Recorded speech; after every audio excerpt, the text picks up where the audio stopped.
कमल उत्पल तथा मत्स्यों से परिपूर्ण पंपा सरोवर के पास पहुंचने पर वहां के रमणीय दृश्यों को देखकर राम को फिर सीता का स्मरण हो आया और वे पुनः विलाप करने लगे।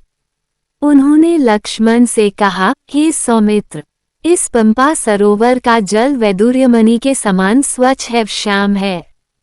इसमें खिले हुए कमल पुष्प और क्रीड़ा करते हुए जल पक्षी कैसे सुशोभित हो रहे हैं।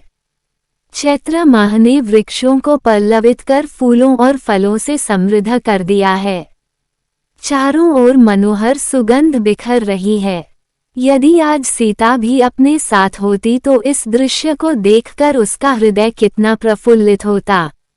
ऐसा प्रतीत होता है कि वसंत रूपी अग्नि मुझे जलाकर भस्म कर देगी।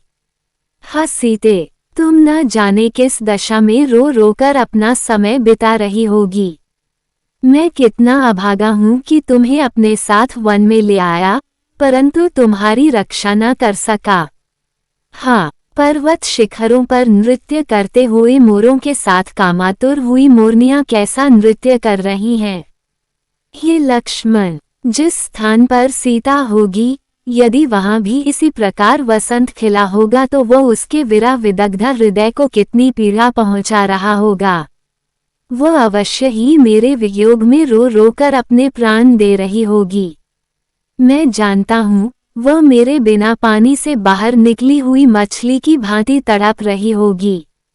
उसकी वही दशा हो रही होगी जो आज मेरी हो रही है, अपितु मुझसे अधिक ही होगी, क्योंकि स्त्रियां पुरुषों से अधिक भावुक और कोमल होती हैं।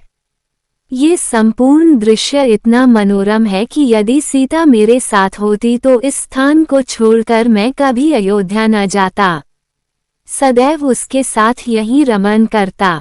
किंतु ये तो मेरा स्वप्न मात्र है। आज तो यह अभागा प्यारी सीता के वियोग में वनों में मारा मारा फिर रहा है। जिस सीता ने मेरे लिए महलों के सुखों का परित्याग किया, मैं उसी की वन में रक्षा नहीं कर सका। मैं कैसे ये जीवन धारण करूं? मैं अयोध्या जाकर किसी को क्या बताऊंगा? माता कौसल्या को क्या उत्तर दूंगा? मुझे कुछ सुझाई नहीं देता। मैं इस विपत्ति के पहाड़ के नीचे दबा जा रहा हूँ। मुझे इस विपत्ति से छुटकारे का कोई उपाय नहीं सूझ रहा है। मैं यहीं पंपासर में डूबकर अपने प्राण दे दूंगा। भाई लक्ष्मण, तुम अभी अयोध्या लौट जाओ। मैं अब जनकनंदिनी सीता के बिना जीवित नहीं रह सकता। बड़े भाई की ये दशा देखकर लक्ष्मण बोले, हे पुरुषोत्तम राम, आप शोक न करें। हे तात रघुनंदन, आप यदि रावण पाताल में या उससे भी अधिक दूर चला जाए तो भी वो अब किसी भी तरह से जीवित नहीं रह सकता। आप पहले उस पापी राक्षस का पता लगाइए, फिर वह सीता को वापस करेगा या अपने प्राणों से हाथ धो बैठेगा। आप तो अत्यंत धैर्यवान पुरुष हैं। आपको ऐसी विपत्ति में सदैव धैर्य रखना चाहिए। हम लोग अपने धैर्य, उत्साह और पुरुषार्थ के बल पर ही रावण को परास्त करके सीता को मुक्त करा सकेंगे। आप धैर्य धारण करें। लक्ष्मण के इस प्रकार से समझाने पर अत्यंत संतप्त राम ने शोक और मोह का परित्याग करके धैर्य धारण किया। वे पंपा सरोवर को लांघकर आगे बढ़े। चलते चलते जब वे ऋषिमुख पर्वत के निकट पहुंचे तो अपने साथियों के साथ उस पर्वत पर विचरण करने वाले बलवान वानरराज सुग्रीव ने इन दोनों तेजस्वी युवकों को देखा। इन्हें देखकर सुग्रीव के मन में शंका हुई और उन्होंने अपने मंत्रियों से कहा, निश्चय ही वाली ने इन दोनों धनुर्धारी वीरों को छद्मवेश में भेजा है।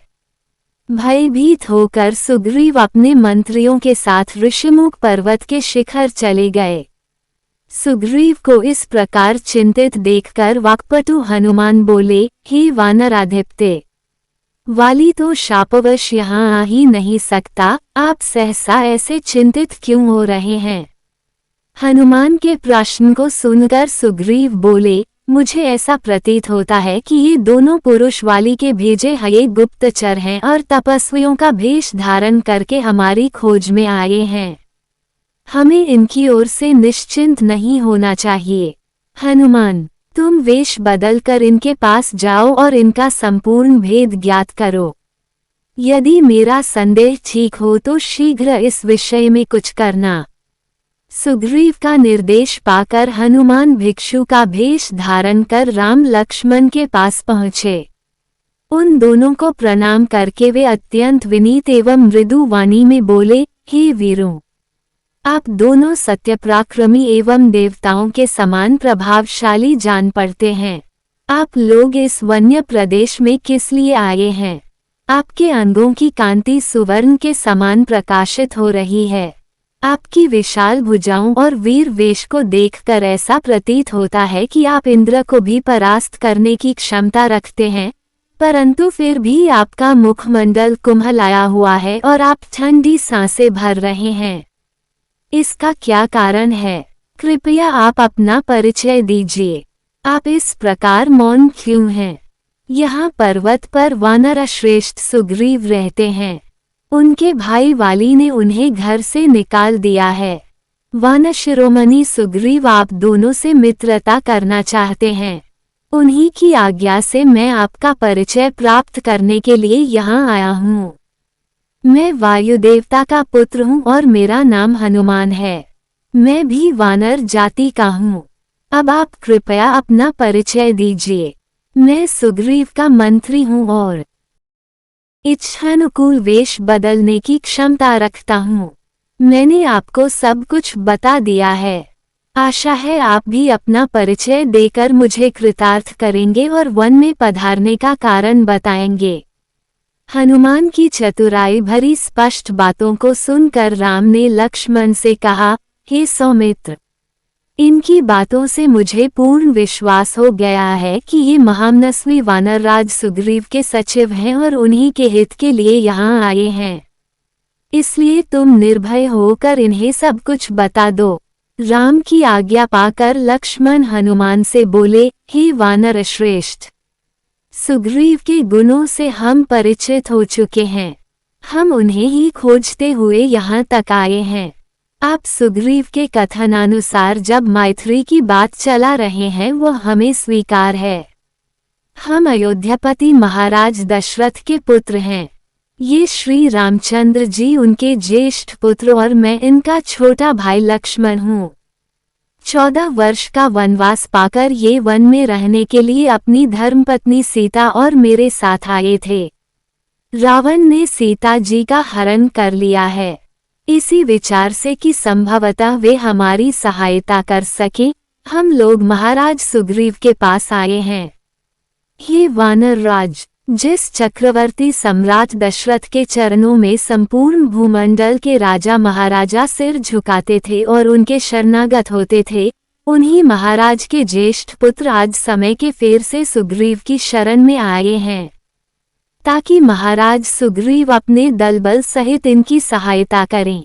इतना कहते हुए लक्ष्मण का कंठ अवरुद्ध हो गया। लक्ष्मण के वचन सुनकर हनुमान बोले, हे लक्ष्मण, आप लोगों के आगमन से आज हमारा देश पवित्र हुआ। हम लोग आपके दर्शनों से कृतार्थ हुए। जिस प्रकार आप लोग विपत्ति में हैं, उसी प्रकार सुग्रीव पर भी विपत्ति की घटाएं छाई हुई हैं। वाली ने उनकी पत्नी का हरण कर लिया है तथा उन्हें राज्य से निकाल दिया है। इसलिए वे इस पर्वत पर निर्जन स्थान में निवास करते हैं। फिर भी मैं आपको विश्वास दिलाता हूँ कि वे सब प्रकार से आपकी सहायता करेंगे। इतना कहकर हनुमान बड़े आदर से रामचंद्र और लक्ष्मण को सुग्रीव के पास ले गए। हनुमान अपने साथ राम और लक्ष्मण को लेकर किष्किंधा पर्वत के मलय शिखर पर, जहां पर कि सुग्रीव अपने अन्य मंत्रियों के साथ बैठे थे, ले गए। सुग्रीव से दोनों भाइयों का परिचय कराते हुए हनुमान ने कहा, हे महाप्राज्ञा, अयोध्या के महाराज दशरथ के ज्येष्ठ पुत्र महापराक्रमी श्री रामचंद्र जी अपने अनुज लक्ष्मण जी के साथ यहाँ पधारे हैं।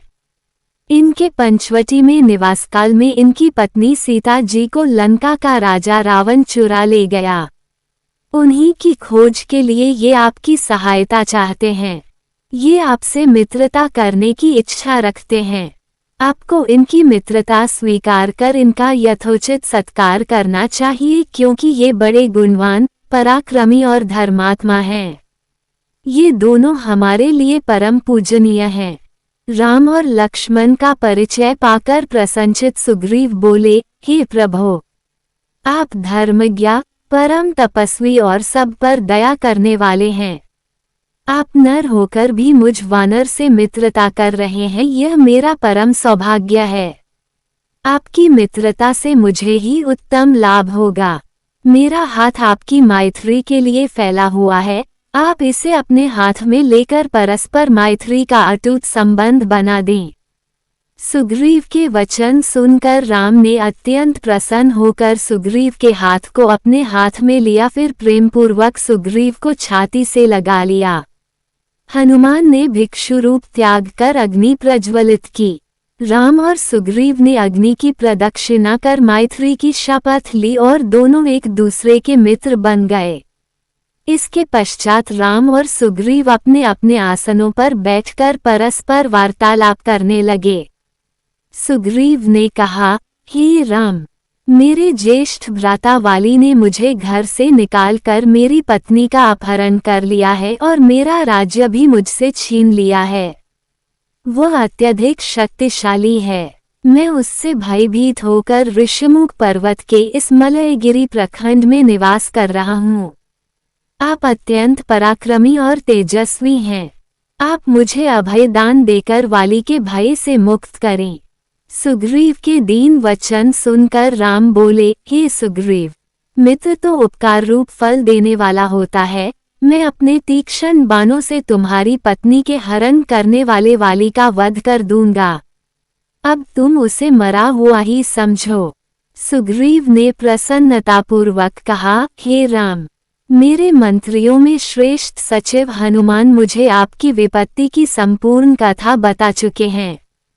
आपकी पत्नी सीता आकाश या पाताल में कहीं भी हो, मैं अवश्य उनका पता लगवाऊंगा। रावण तो क्या, इंद्र आदि देवता भी सीता को मेरे वानरों की दृष्टि से छिपा कर नहीं रख सकते। राघव, कुछ ही दिनों पूर्व एक राक्षस एक स्त्री को लिए जा रहा था। उस समय हम इसी पर्वत पर बैठे थे।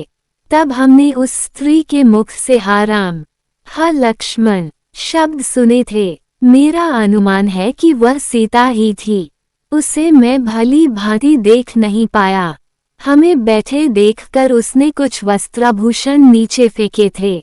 वे हमारे पास सुरक्षित रखे हैं। आप उन्हें पहचान कर देखिए, क्या वे सीता जी के ही है। ये कहकर सुग्रीव ने एक वानर को वस्त्राभूषणों को लाने की आज्ञा दी। उन वस्त्राभूषणों को देखते ही राम का धीरज जाता रहा। वे नेत्रों से अश्रु बहाते हुए शोकविह्वल हो गए और धैर्य छोड़कर पृथ्वी पर गिर पड़े। चेतना लौटने पर वे लक्ष्मण से बोले, हे लक्ष्मण, सीता के इन आभूषणों को पहचानो। राक्षस के द्वारा हरे जाने पर सीता ने इन आभूषणों पृथ्वी पर गिरा दिया होगा। लक्ष्मण ने कहा, भैया, इन आभूषणों में से न तो मैं हाथों के कंकणों को पहचानता हूँ, न गले के हार को और न ही मस्तक के किसी अन्य आभूषणों को पहचानता हूँ, क्योंकि मैंने आज तक सीता जी के हाथों और मुख की ओर कभी दृष्टि नहीं डाली। हाँ, उनके चरणों की नित्य वंदना करता रहा हूँ, इसलिए इन नूपुरों को अवश्य पहचानता हूँ। ये वास्तव में उन्हीं के हैं।